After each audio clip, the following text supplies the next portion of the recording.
Préparez-vous pour une analyse approfondie d'une nomination qui divise les États-Unis. Imaginez un vétéran décoré, une figure médiatique controversée, devenu un proche conseiller de Donald Trump, désormais désigné pour l'un des postes les plus stratégiques du gouvernement américain, celui de secrétaire à la Défense. Pete Haggett est un choix qui provoque des réactions extrêmes. Pour certains, il est le leader nécessaire pour restaurer la discipline et la force des forces armées. Pour d'autres, son manque d'expérience politique et ses opinions controversées représentent un risque majeur pour la sécurité nationale et les alliances internationales.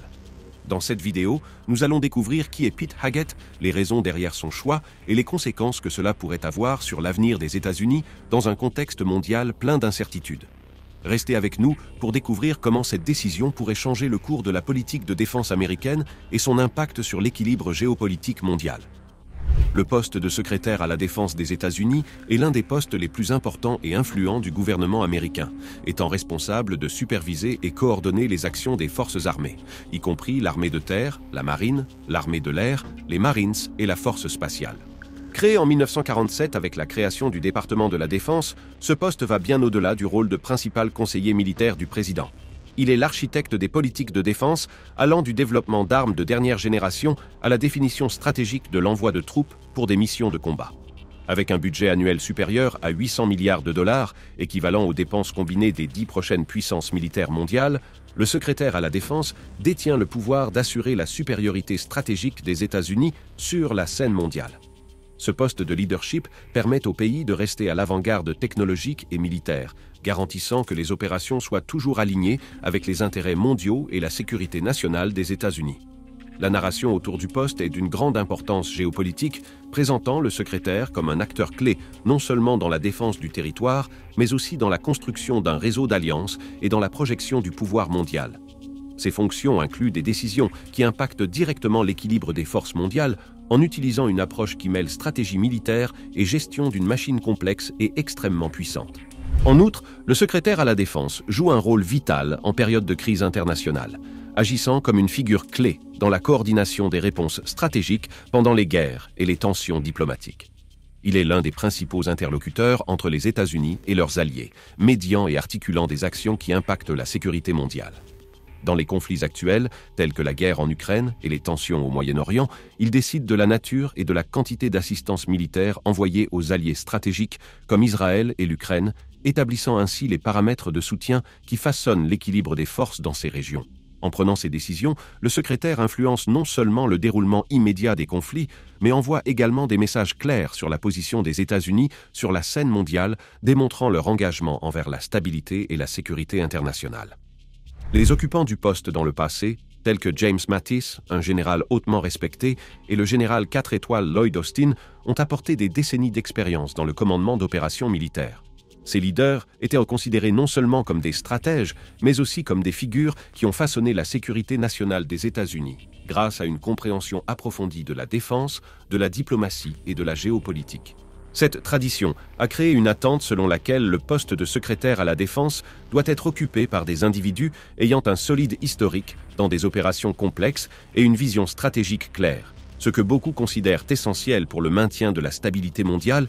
Cette perspective amplifie les controverses autour des nominations considérées peu orthodoxes, car elles remettent en question le modèle traditionnel de leadership militaire et administratif, soulevant des questions sur la préparation, la compétence et l'impact potentiel de ces changements dans un contexte mondial aussi instable.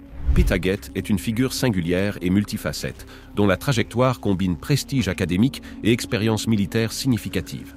Né à Minneapolis en 1980, il a fréquenté certaines des institutions les plus prestigieuses des États-Unis, obtenant son diplôme à Princeton en 2003, où il a également été rédacteur en chef d'un journal conservateur, montrant dès son jeune âge un engagement actif dans les débats idéologiques.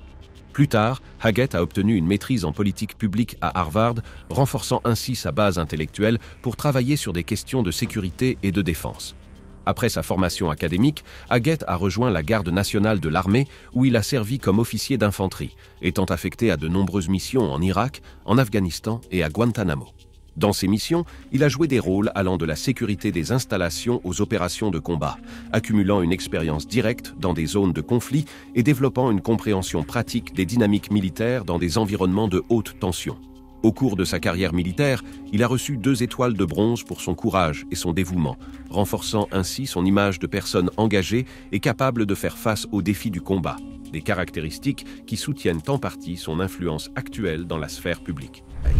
Cependant, c'est en dehors des champs de bataille que Pete Haggett a réellement construit sa notoriété, adoptant une position provocante et controversée. Il est devenu un défenseur actif des anciens combattants, promouvant des réformes au sein du département des anciens combattants, y compris la privatisation controversée de certains services, un mouvement qui a divisé l'opinion publique, lui valant à la fois soutien et critiques sévères. Ces réformes, présentées comme un moyen de rendre les services plus efficaces, ont été perçues par beaucoup comme une menace à l'intégrité du soutien public aux anciens combattants, un point qui a suscité des débats houleux sur la scène politique. Dans les médias, Haggett a trouvé une plateforme encore plus grande, devenant animateur de l'émission Fox and Friends Weekend, où il a utilisé son charisme et ses talents oratoires pour discuter des questions militaires et critiquer ce qu'il appelle le progressisme dans l'armée.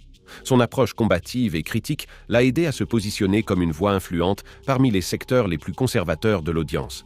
Son livre le plus récent renforce ses opinions, présentant une critique cinglante des politiques de diversité, affirmant qu'elles affaiblissent la cohésion et l'efficacité des forces armées.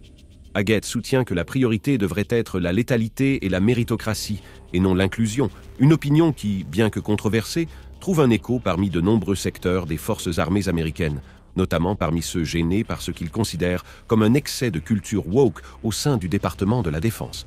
Cette rhétorique polarisante et son attitude incisive ont fait de lui une figure emblématique pour une partie significative des forces militaires, qui voient en ses opinions une défense de l'efficacité opérationnelle avant tout.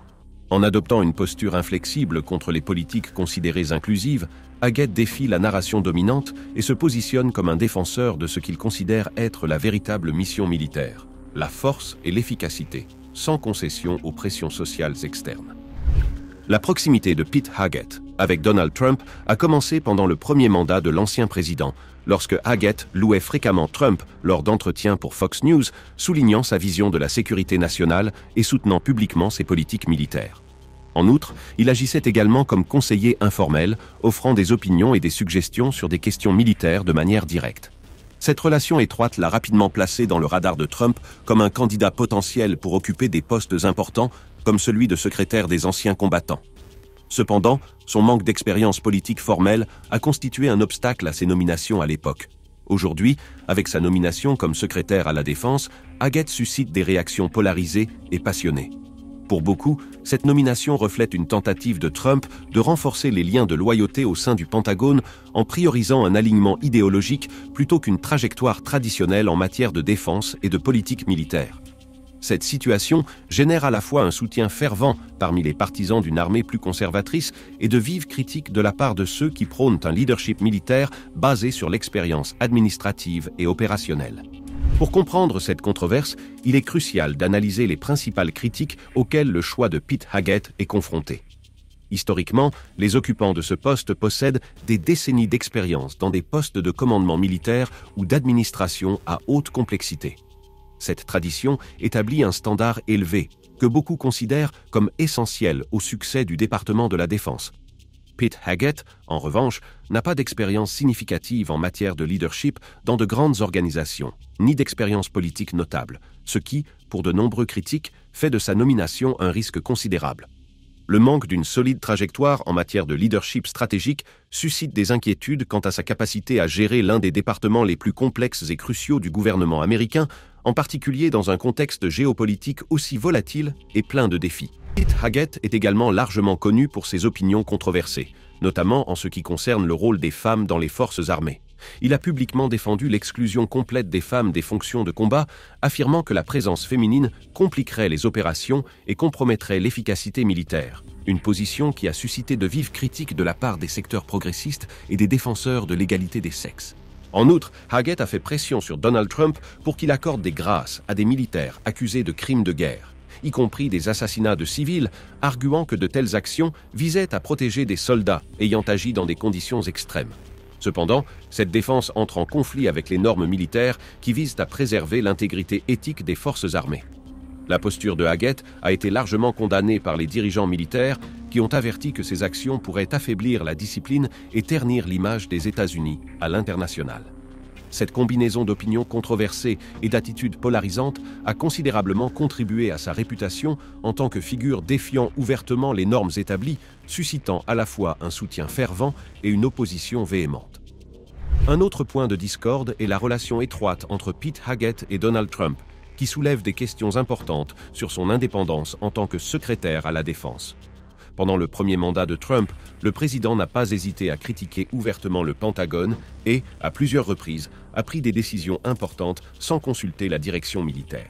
La nomination de Haggett est largement perçue comme un mouvement stratégique de Trump pour renforcer son influence au sein du Pentagone, en privilégiant la loyauté politique et l'alignement idéologique au détriment des compétences techniques et de l'expérience militaire traditionnelle.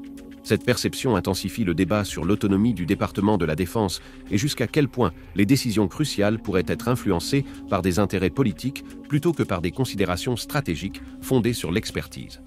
Le choix de Pete Haggett marque un changement significatif et potentiellement perturbateur dans l'approche du leadership militaire aux États-Unis. Sous sa supervision, on s'attend à ce que le département de la Défense subisse des transformations substantielles, s'alignant sur la vision de Trump d'une armée plus traditionnelle, axée sur la létalité et la réduction de ce qu'il considère être des bureaucraties inutiles. Cependant, l'attitude critique de Haggett vis-à-vis des alliances traditionnelles, telles que l'OTAN, suscite des inquiétudes quant à l'affaiblissement de la position des États-Unis dans des contextes géopolitiques complexes. En remettant en question la valeur de ces alliances et en privilégiant une stratégie plus unilatérale, Haggett risque de déstabiliser des partenariats qui ont historiquement garanti la sécurité et l'influence mondiale des États-Unis.